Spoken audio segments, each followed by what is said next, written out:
This is J. Krishnamurti's fourth public talk in Saanen, 1975. Maybe we go on with what we have been talking about during the last three meetings that we have had here. We were saying that given the situation of the world,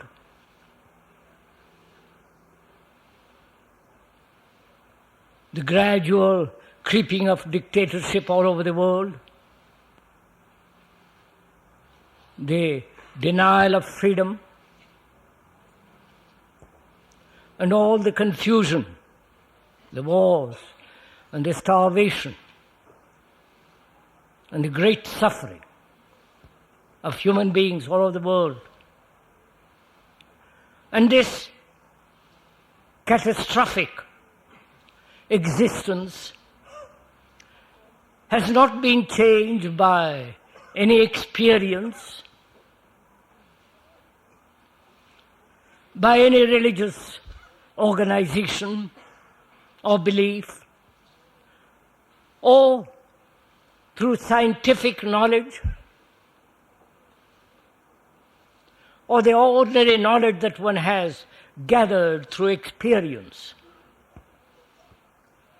It's becoming more and more obvious that knowledge,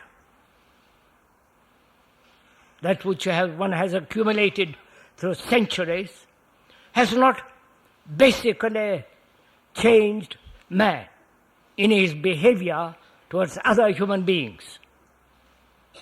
I think that can be taken for granted by those who have gone seriously into this matter. And if I may again remind you, this is not an amusement this morning, an entertainment. Something you listen for an hour and forget all about it and return to your own life. We are very serious. And we have been discussing, talking over together, the question of suffering, love, and the whole movement of thought as knowledge. This morning, if I may, I would like to go into the question of time, action, and fear.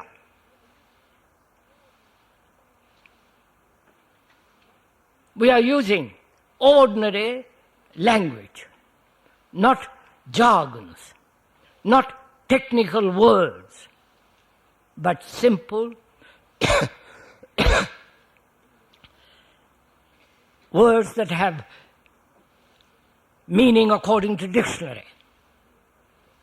The dictionary being the commonly accepted meaning of words.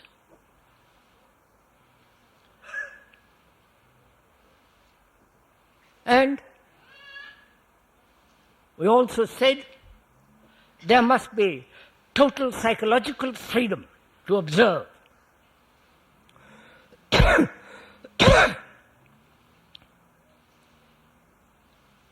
Without that freedom, all perception, all waiting to perceive and then to act, denies the total relevance of living now. And we were saying that thought, which I must repeat again a little bit, thought, whatever it has constructed, whatever it has reflected about or upon, is the world of reality.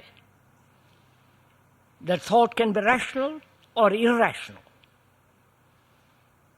Both the actual and the fictitious are realities.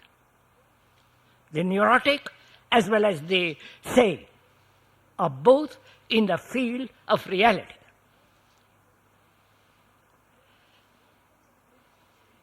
And it seems to me, unless one understands this whole problem of time,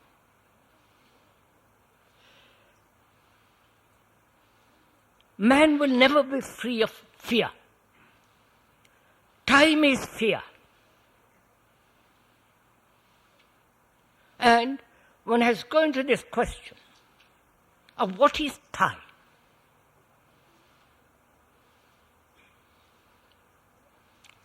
Because we live by time.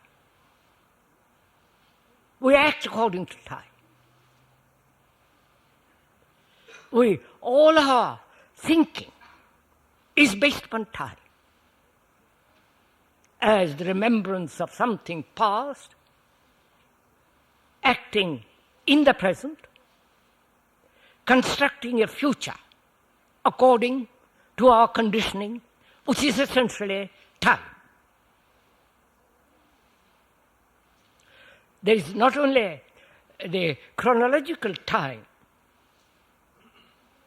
yesterday, today, and tomorrow, by the clock, which is necessary if you want to catch a train or a bus. And there is also the psychological time. The time to achieve psychologically, to gain, to become, to change, to achieve an ideological status of a mind, to change from one conditioning to another conditioning, to radically transform that which is conditioned to something that is not conditioned. That movement is called time. There is not only the becoming into something, which is time, but also there is all the unconscious movement as time. I hope we are communicating with each other clearly, because there must be not only a verbal communication, a description, an explanation through words, but the explanation, the description, the word is not the thing, not the described, not that which is explained. But words are necessary. And if we are to understand each other, communicate with each other, words are necessary which will help us to share that which is being said. That which is being said is not an opinion, is not a personal inclination, tendency, or personal conclusion. We are dealing with facts, that which is, not that which should be or that which we hope to be, or indulge in absurd speculations. We are actually dealing with how we live in our daily life. And if one is concerned with the radical transformation of not only our own lives, but of the society, the world of which we are, and we are the world, we must understand not only suffering, love, and all the complications of love and pain and sorrow and grief, which we went into the other day, but also we have to understand this problem of time. So time is movement. movement from here to there. Not only physically, but psychologically. The psychological movement may be conscious or unconscious. The movement of desire as becoming something, the projection of a goal, a purpose, an end psychologically, needs time. The movement of what is to what should be, the actual and the fictitious, which is the ideal. All that is a movement, conscious or unconscious. The desire to become or not to become, this constant movement of desire with its reactions is in the field of time. I think that's fairly clear for most of us. We live in the past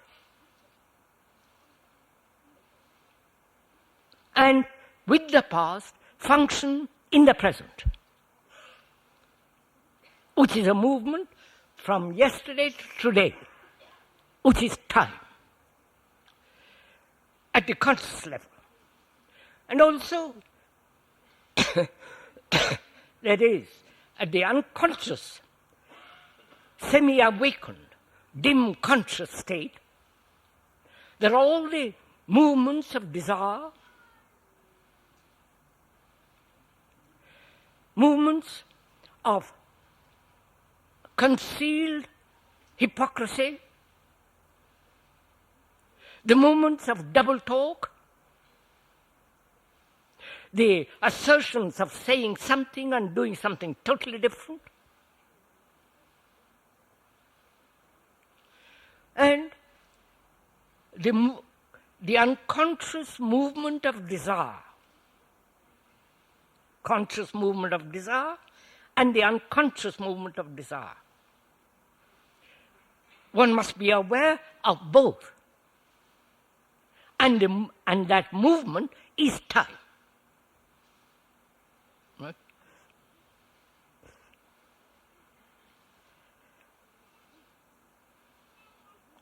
This time, this movement, is the movement of thought.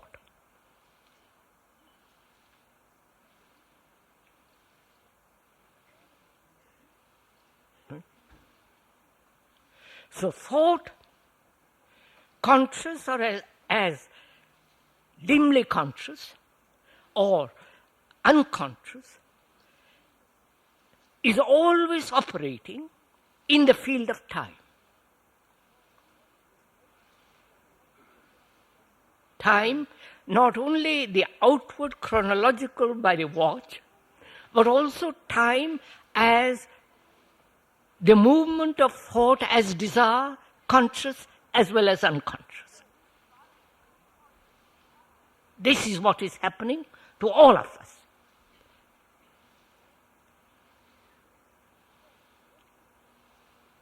And what is action? Because we must act. Life is action. Relationship is action.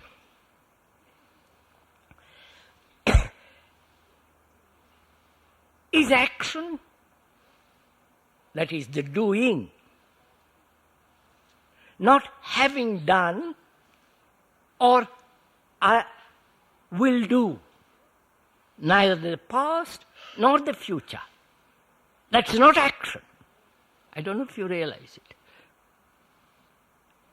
The meaning of the word action is always in the active present.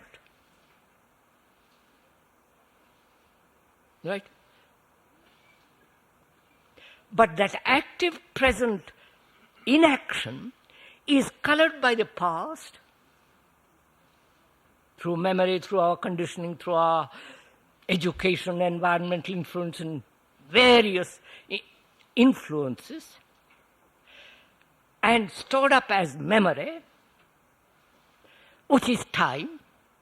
Please follow this.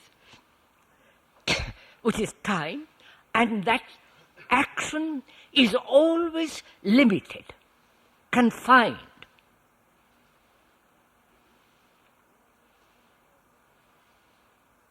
That is, when I act according to a pattern, which is my one's conditioning, then that action is never in the present. It's always from the knowledge, which is the past, acting through the present. Therefore, it is not action. I wonder if we see this.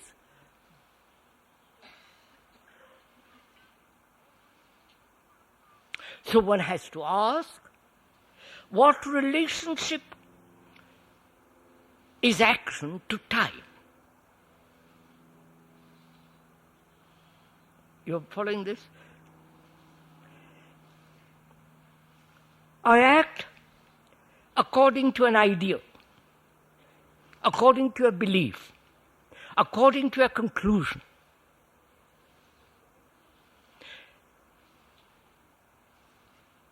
The ideal is in the future.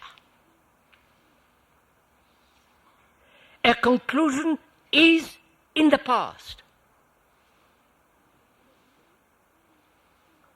Like knowledge. And a belief is irrational. Future, past, and an irrational act, which is a theoretical, fanciful, a neurotic act. So there it is. All that is time. Obviously. So action is always colored, limited, incomplete, fragmentary, and therefore self-contradiction. Is this going too fast? Please, if one may point out, we are talking about your life, your daily life, not some theoretical life of somebody else. We are actually, as two friends, gathered together in a quiet place, talking over their problems, both being serious and concerned and committed to the solution of human problems, because they feel, as to people, that they are the world and world is them. They are the very essence of the world. And what they do affects the world. So it's very important to find out if there is an action actually in the present. Not an action dictated by the past according to a conditioning, or acting according to a future concept, which is what we are doing all the time.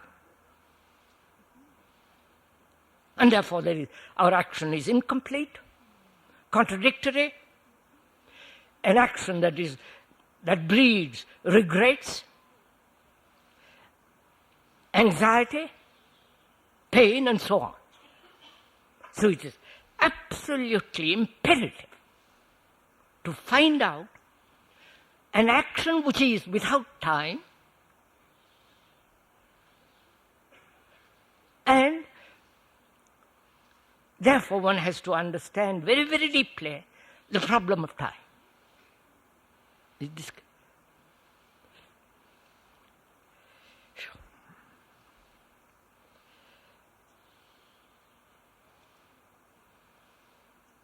as we said, our actions are conditioned. Conditioned by the culture we live in, by the social influence, by the economic pressures, by the climate, food, and so on. And according to that conditioning, we act. That conditioning is the content of our consciousness. Our consciousness is the content. The two are not different. And that consciousness is within the area of time. Right? You see this? Rather fun if you go into it. And we are asking, time being a movement, is action, is there an action which is not dictated by time?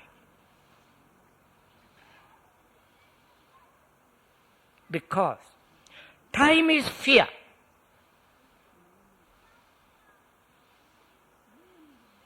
And if the mind is to, if a human being is to be totally free of fear, psychologically, completely, absolutely, to be free of fear, he must understand time. Time as the movement of thought.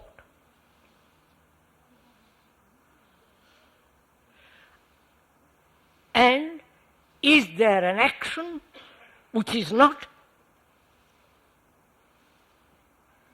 which is without time? That is, time ends, action begins. I wonder if you see this. Now this is very complicated, please.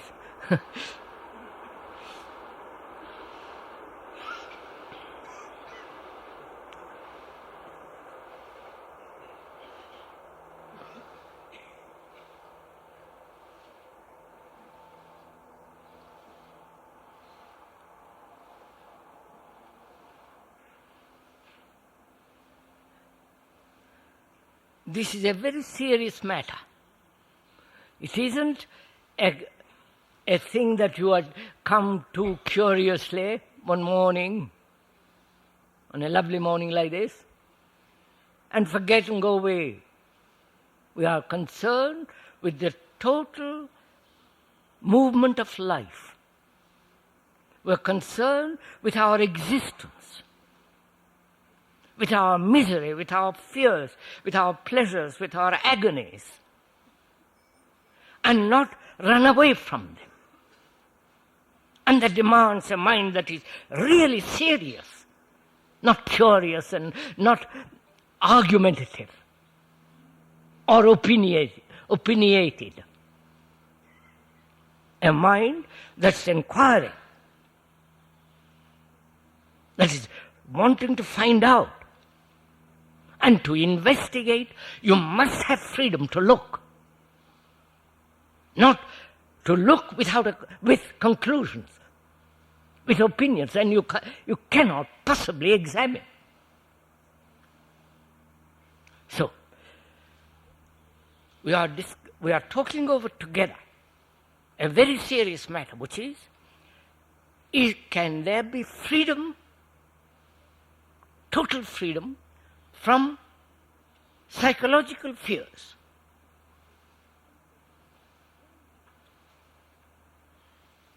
And to go into it very, very deeply, one must not only understand what is time, but also what is action.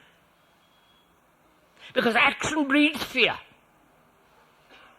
stored up as memory, and that memory restrains, controls, shapes action.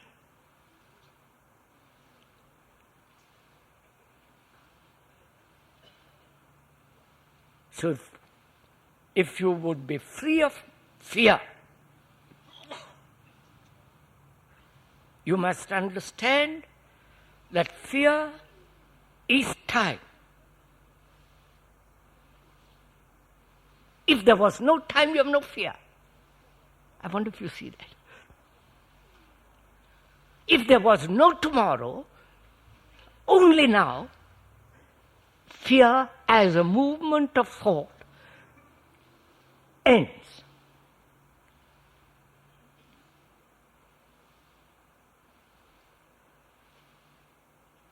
So there is time, the chronological as well as psychological. In that area we live. In that area of movement of thought as time, there is action.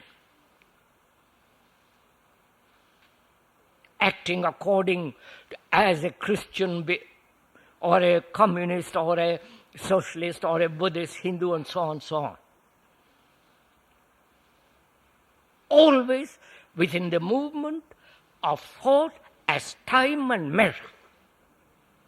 This is clear, I think. So we can go now into finding out what is fear. Not the various forms of fear, which we'll discuss presently, but what is the nature of fear? What is the source of fear?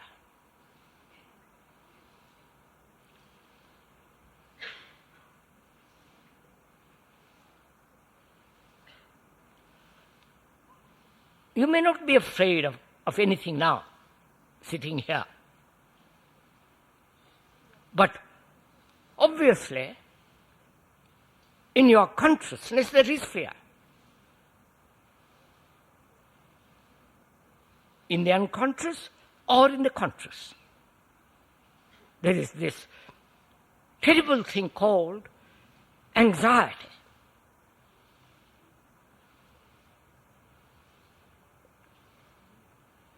Pain, grief, suffering, and fear.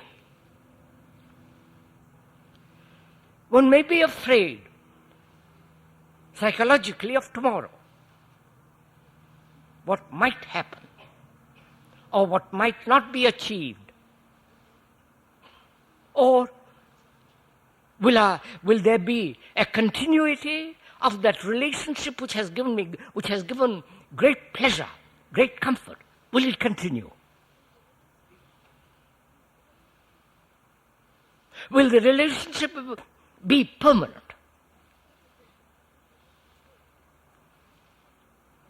Or will there be change?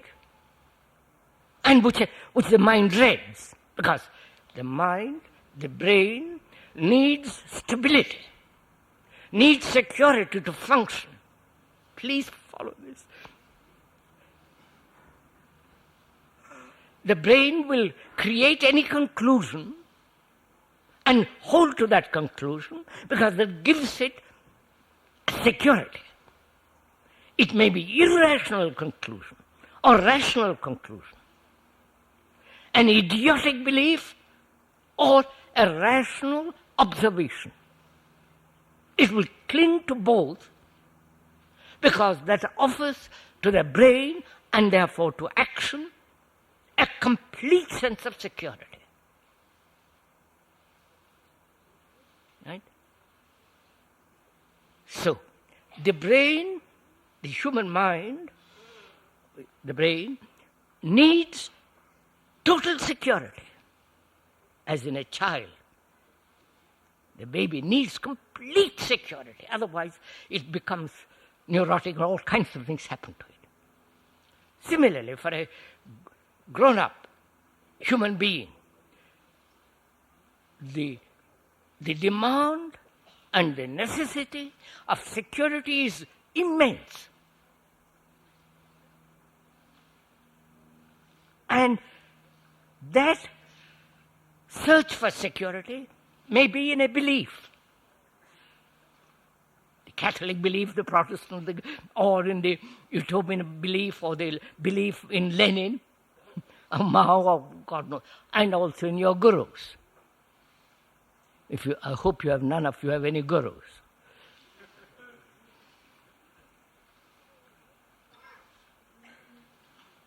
Because to follow a guru is to destroy truth.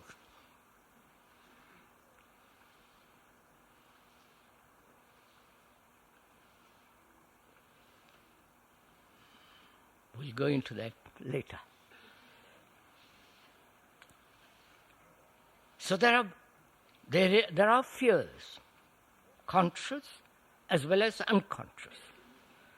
Open fears and secret, hidden fears in the recesses of one's own mind, which have never been explored, never been opened. Fear, like sorrow, is a dark cloud that affects all our action. Please watch it in yours. Please don't listen to the description. Use the description to watch yourself. The description is the mirror in which you are seeing yourself.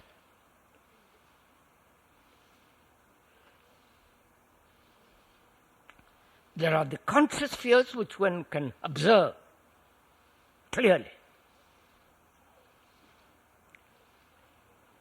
Not distort them, but observe. Not analyze, but look. When you look, it reveals the totality. When you analyze, analysis is a process of fragmentation. I wonder if you see that. Right? So there are the unconscious, deeply hidden fears. And how do you deal with them? Because fear, as we said, distorts all action. Fear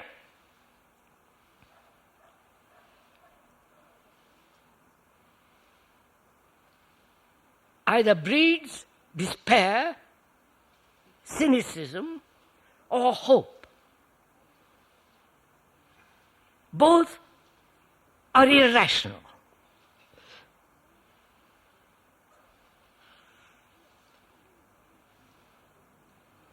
And fear is the movement of thought as time. So it is real. It is not fictitious. So now our problem is, how is the mind, how am I or you to unravel this fear so deeply hidden? Can it ever be unraveled? Or is it always there, showing its head occasionally when a crisis or when an incident takes place, when a challenge is offered? Or can it be totally brought out? I wonder if you follow this.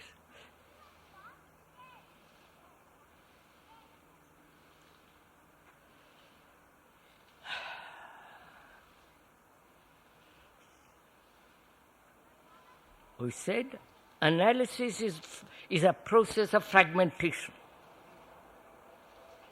Therefore, through analysis, the uncovering of the unconscious with all its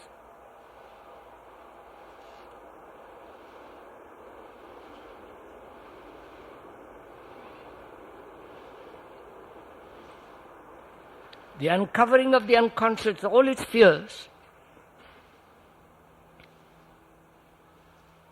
becomes a necessity when the mind realizes that there must be total freedom from fear.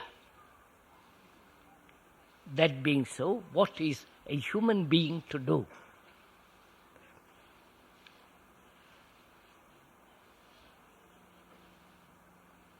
Shall he analyze? Shall he wait for the intimation, hints of the unconscious through dreams? When you are not occupied and the unconscious gives a hint that there is this quality of fear, you follow? Are you to wait through dreams, through hints, intimation? Take time as analysis. If you discard all that, please understand what I'm... Discard it. Not in theory, but actually discard it, because they have no meaning. I wonder... Then what is then the totality, the whole structure of fear? You follow? Both the unconscious as well as the conscious. Am I conveying this? If I can understand, if the mind can understand the totality of fear, look at the totality of fear, then the unconscious has very little importance. I wonder if you see this. Do you actually see this, what the speaker is saying? It is when we see fragments of fear, then we are concerned with the unconscious, with what is hidden in the cave. But when we are concerned with the observation of the totality of fear, with the whole structure of fear, then the greater washes away the lesser. I wonder if you see this. No? You don't see it?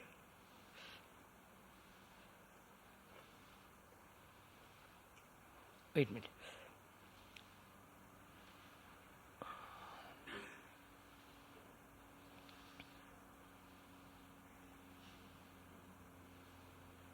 I'll have to, all right. Thought has created the microphone. But the microphone is independent of thought, of the thought which has created it. Right? Please follow this. The mountain is not created by thought, but is independent of thought.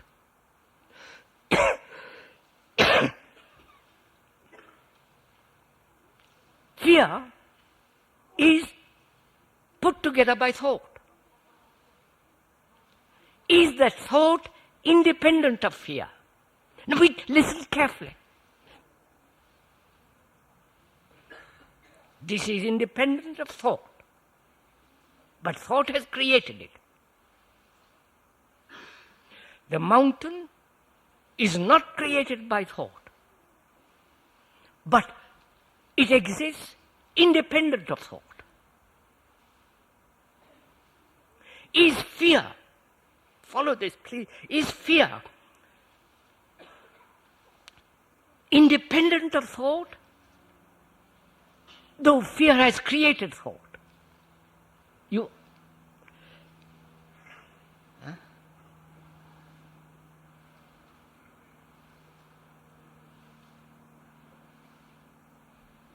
If it is independent of thought, as the mountain, then that independence of thought, freedom, that that fear not made by thought will go on living. If it is made by thought, as the microphone, then thought, there is a perception of the whole movement of thought as fear. Does this convey anything to you? Am I? So, wait a minute, I'll go into it differently. What is it? What does it mean to see the whole? The word whole means healthy, sane, rational, and also it means holy, H-O-L-Y, whole. How does one perceive the whole of anything? The whole of fear. Not the broken up of fear in different forms, or the fear of the unconscious and the conscious, in the conscious and in the unconscious, but the whole of fear. You understand? How does one perceive the whole of fear?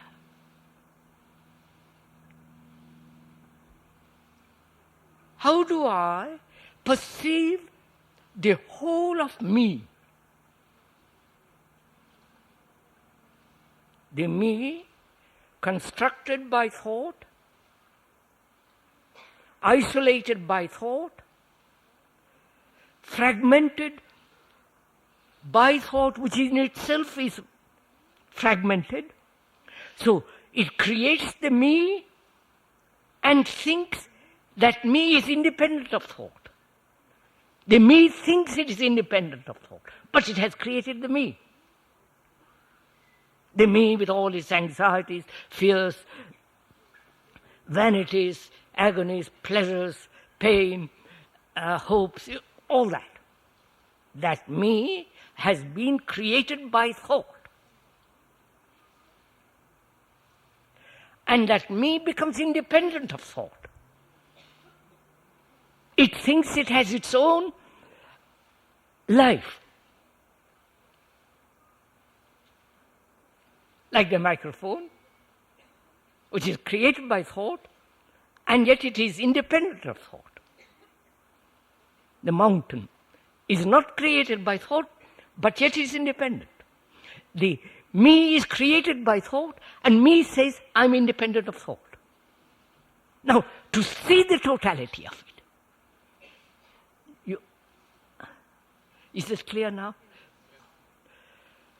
Right, so.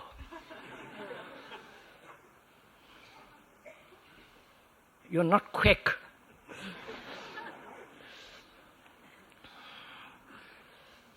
So what is fear? Totally. Not the various forms of fear.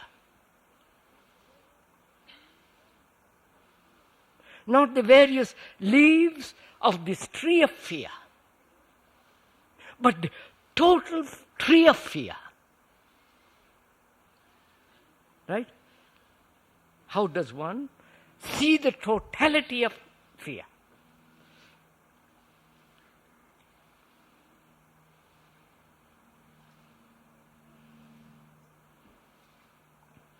To see something totally, or to listen to something completely, there must be freedom, mustn't there? Freedom from prejudice. Freedom from your conclusion. Freedom from your wanting to be free of fear. Freedom from the rationalization of fear. Please follow on this. Freedom from the desire to control it. Can the mind be free of all that? Otherwise it can't see the whole. I'm afraid.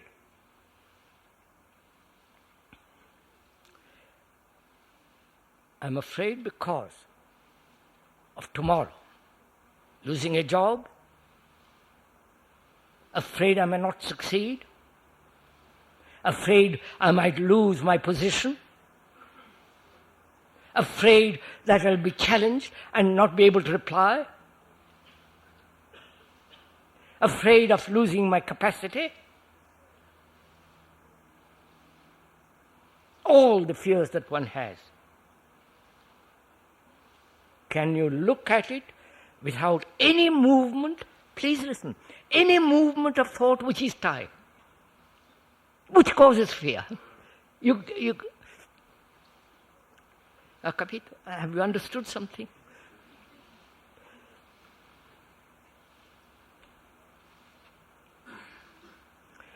That is, I am afraid of not becoming something. Because I have been educated, conditioned by a society that says I must be something. As an artist, as an engineer, doctor, and a corrupt politician, whatever you like. I must be something. And there begins one of the seeds of fear. Then there is the fear of thought not being certain. Thought not being certain. And thought can never be certain. I don't know if you see the... Because it's fragment. In itself it is a fragment. Thought can never see the whole.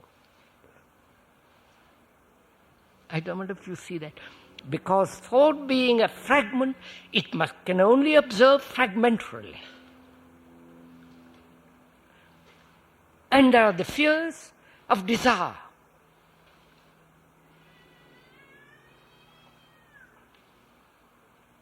Right? The fears of a remembrance of something a remembrance evoking a certain incident which causes fear.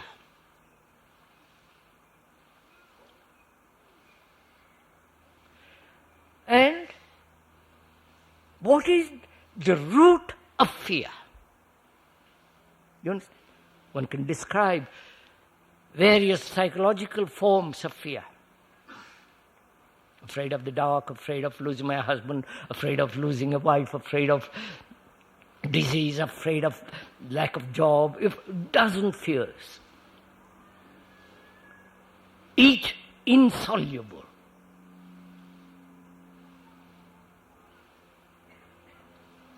But because they are fragmented by thought. And so one asks, what is the root of fear? Can I see not only the whole tree of fear, but also the root of fear?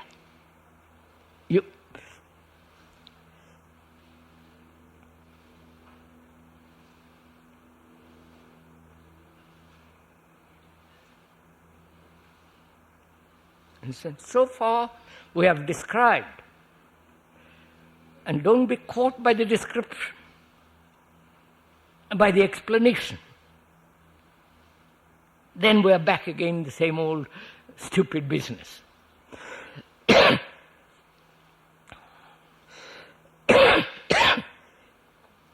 We're asking, what is the root of fear?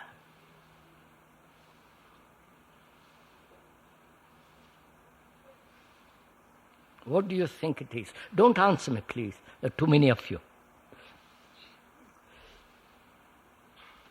What do you think is the root of fear?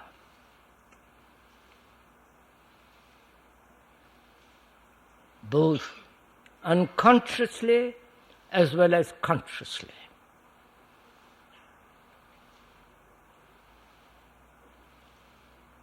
Bearing in mind, through education,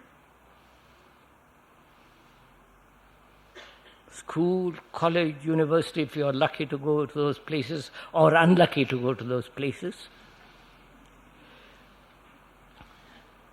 your society, the religion, always in the future.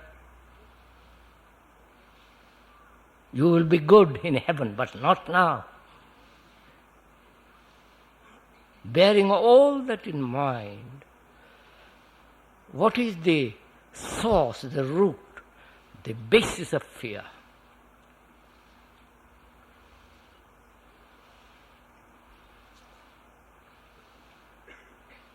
If you are challenged, how do you answer it? We are challenging you. How do you respond? Please listen. How do you respond to a question of that kind? That is, do you see, perceive, observe, are aware what is the total cause of this, called fear?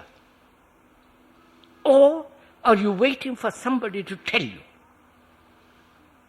And then you accept it. And then you say, yes, I see it. Which means that you don't actually see it. You see the description.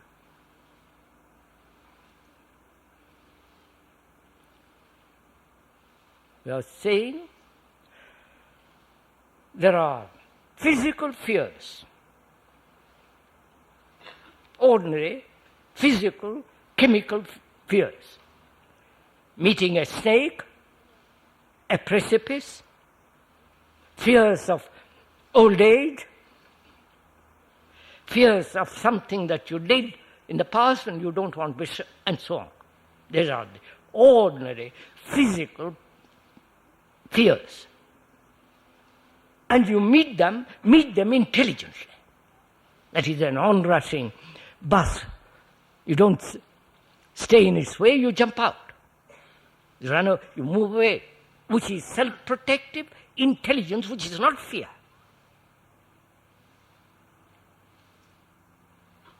When you meet a snake, it is self-protective instinct, and therefore it's an act of observation which says that's danger, move.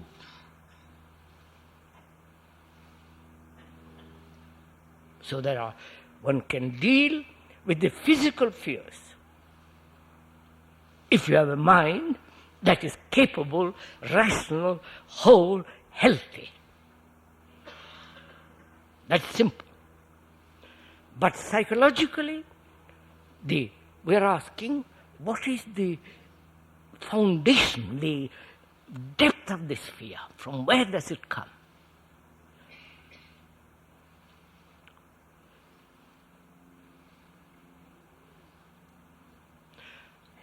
Does it come?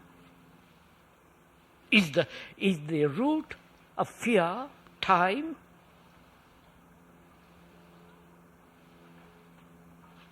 The root of fear, time being movement of thought, is the source of fear, uncertainty, therefore no stability, and therefore no security. Psychologically, which will affect the physical action, and therefore bring a different society and so on and so on. So is it time? Is it action? The uncertainty of action, which is a mind that's confused, as most people's minds are. And out of that confusion, there's fear, not knowing what to do. Go after a guru or whatever you do. So, is thought the source of fear? is there something far greater. You understand? Thought, action, uncertainty, the lack of deep security psychologically. And therefore, how will you find or have or participate in this complete security? You understand my question? If there is complete security psychologically, there is no fear. I wonder if you see this. We seek that complete security in relationship, in holding on to a belief, however irrational, however stupid, superstitious, traditional, we hold on. However neurotic, we hold on. So is it the mind, we not having psychologically complete, total security, from that arises fear. You're following this? Now, where is that security found?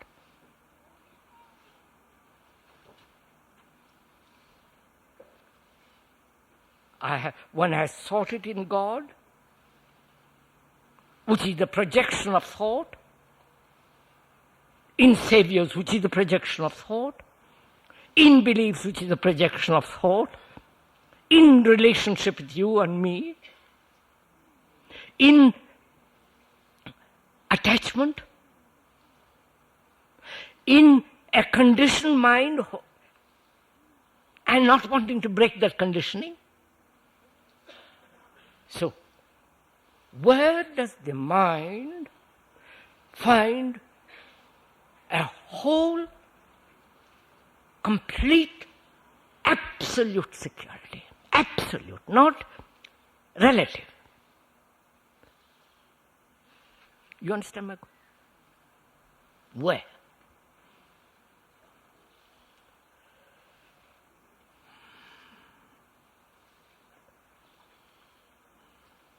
Please, I must go over this. Until you see this, you won't, when I show it to you, you will miss it. Thought wants to be secure. The brain demands complete security because it only can function then rationally.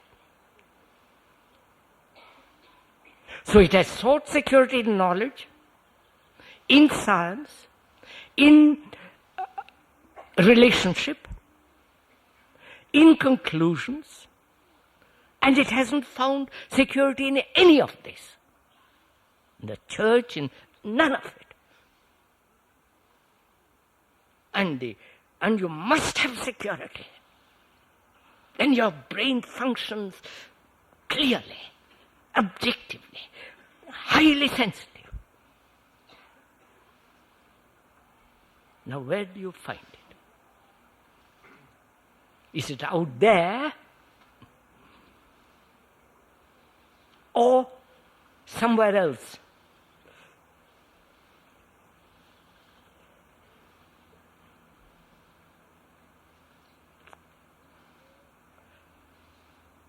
You know the word leisure? Leisure. To have leisure.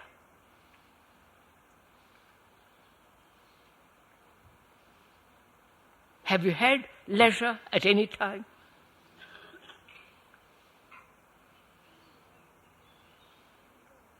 In leisure, you learn.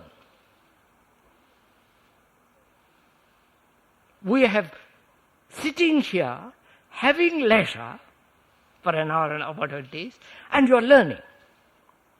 Not from the speaker, together we are learning. Right?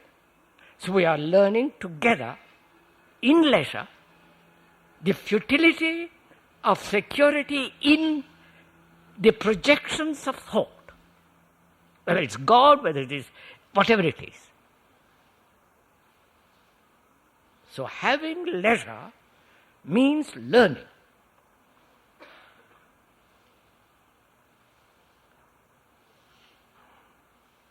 Now I want to learn, we want to learn where there is security. Absolute security, not variable security.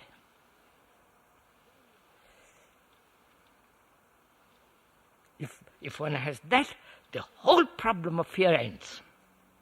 The total fear, both physiologically as well as psychologically.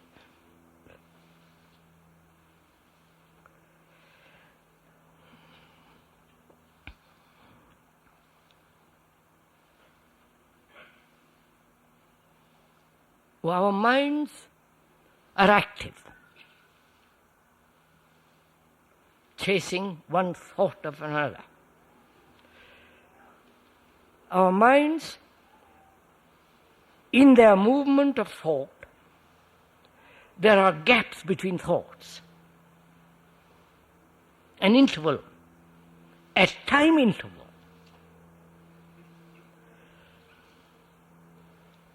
And thought is always trying to find a means where it can abide. Abide in the sense, hold.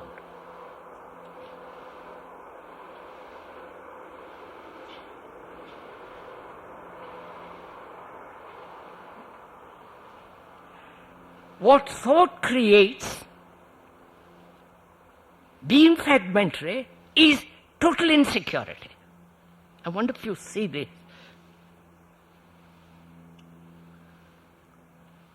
Therefore, there is complete security in being completely nothing.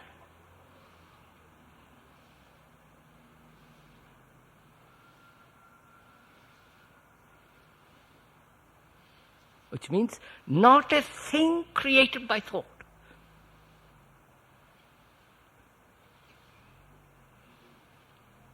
Do you understand this? To be absolutely nothing.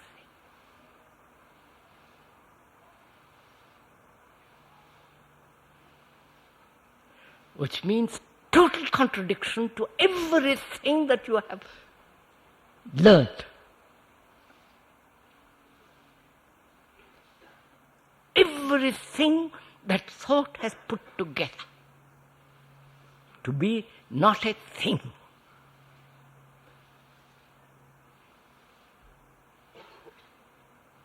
If you are nothing, you have complete security.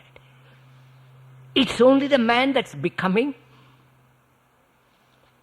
wanting, desiring, pursuing.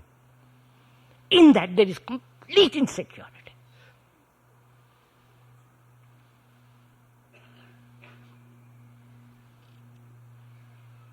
So, after listening for an hour,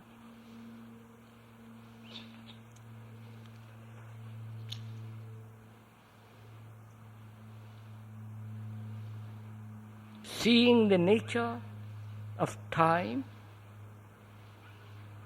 which is movement of thought, apart from the chronological time, seeing that action is never complete, always fragmented. And therefore an action can only be complete when there is total security.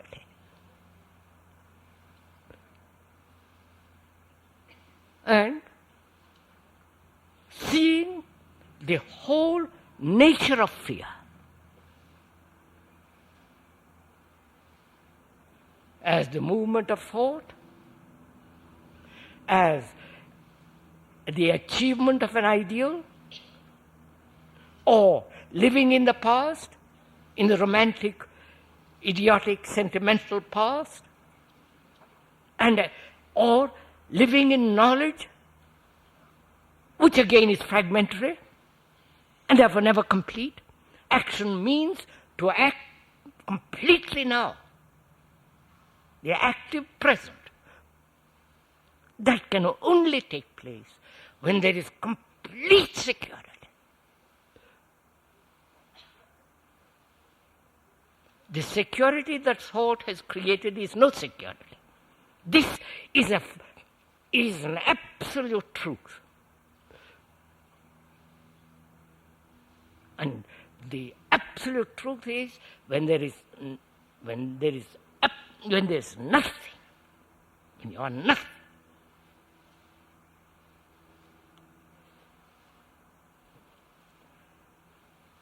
Now what happens in our relationship when you are nothing? You understand?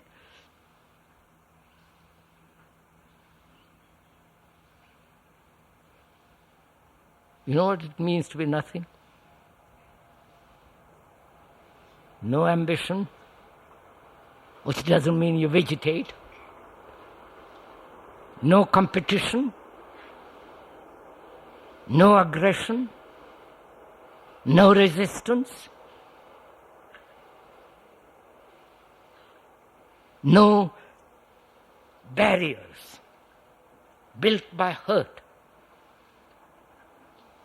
Absolutely nothing. Then what is it to be related to another? Have you ever thought about all this, or is it all so tragically new?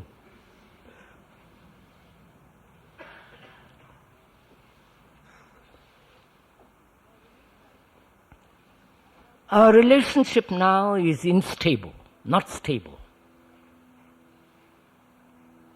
And therefore, it is a perpetual battle.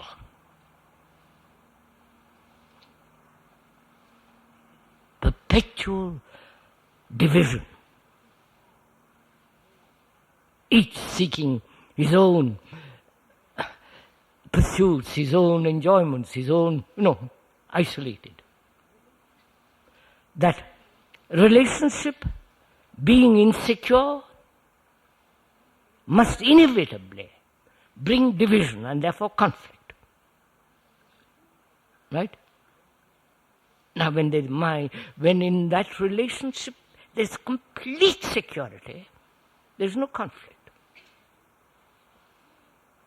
But you may be completely nothing. And I might not.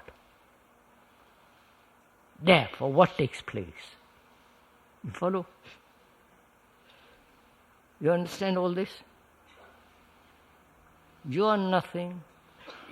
Psychologically, inwardly, you are completely secure because there is nothing. And I'm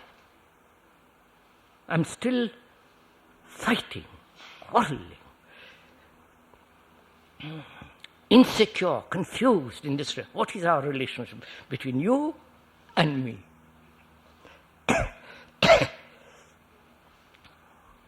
This is what's going on. You understand? Not certainty created by thought. That's no certainty.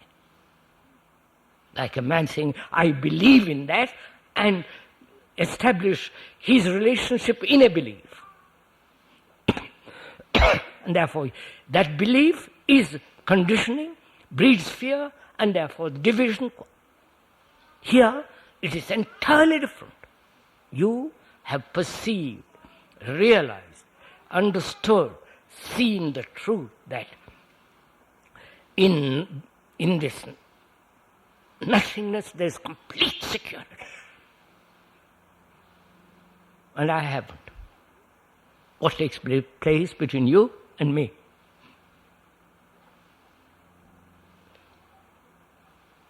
Once investigate it.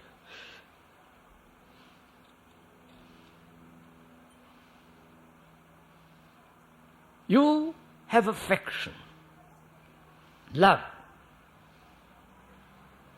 compassion, born of this tremendous, unshakable stability. And I haven't. I'm your friend, your wife, or your husband. What takes place? What do you do with me? You understand, sir? What do you do with me? Hit me on the head? Cajole me? Talk to me? Comfort me? Tell me what stupid you are? What will you do? You understand, sir? This is... Now, look at it differently. What time is it? Coffee, medium. Encore 5 minutes. Yeah. Let's look at it differently.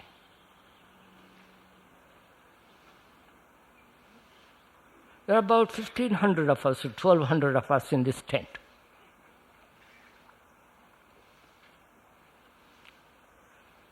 And some of you, at least I hope so, have listened very carefully, given your attention, care, affection. And you realize that you are the world and the world is you. Not verbally, but profoundly the truth of it.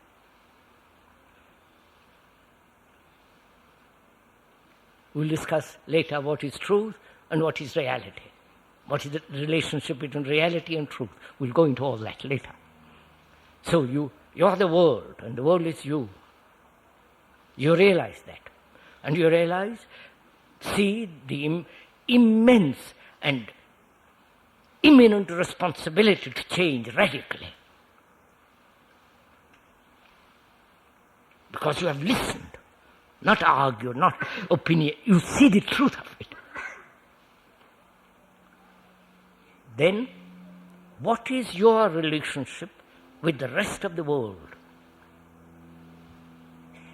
1,500 or 1,200 of you listen to all this, see it, aware of it, given your deep, committed concern, because you are serious people, I hope.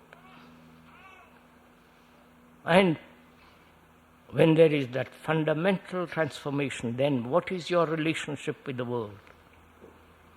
It is the same question, you understand?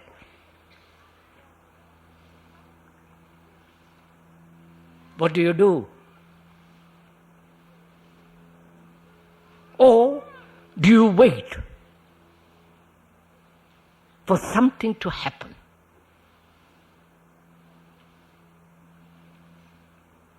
If you wait for something to happen, nothing will happen.